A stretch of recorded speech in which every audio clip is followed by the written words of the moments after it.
மிக முக்கியமாக கிறிஸ்துவ யூடியூப் ஊடகவியலாளர்களே, நம்மலாம் நானும் ஒரு யூடியூபர் அப்படிங்கிறதுனால இந்த யூடியூப்பில் நம்முடைய கிறிஸ்துவ பணிகளை கிறிஸ்துவுக்கு சாட்சியாக கிறிஸ்துவோடைய போதனைகளை சொல்கிற விதமாக ஒரு சில தொழிக்க குருவானவர்கள் வந்து ஞாயிறு மறை உரையை வந்து பப்ளிஷ் பண்ணிக்கிட்டு இருக்கிறாங்க.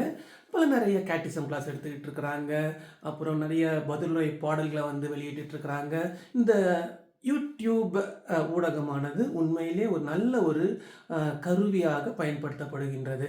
அதே சமயத்தில் ஒரு வித்தியாசமான ஒரு நிகழ்வை பற்றி தான் நம்ம கிட்ட சொல்ல போகிறோம்.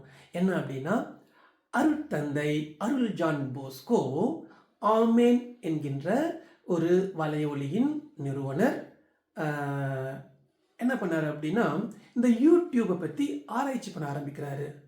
அது ஒரு ஆய்வு செய்து இந்த யூடியூப் உருவான கதை என்ன, அதை வந்து திருச்சபையில் இன்றைய காலகட்டத்தில் நியூ இவாஞ்சலைசேஷனில் வந்து எப்படிலாம் பயன்படுத்துகிறாங்க, எப்படிலாம் பயன்படுத்தணும் அப்படின்ற ஒரு நல்ல ஒரு ஆய்வு செய்து அதில் வந்து முனைவர் பட்டம் பெற்றிருக்கிறாரு. ஆகவே அந்த நம்முடைய கத்தோலிக்க பாதிரியார் முனைவர் அருள் ஜான் போஸ்கோ அவர்களுக்கு நம்முடைய நம்பிக்கை சுடர் வலையொலியின் சார்பாக பாராட்டுதல்களை வாழ்த்துதல்களையும் தெரிவித்துக் கொள்வோம்.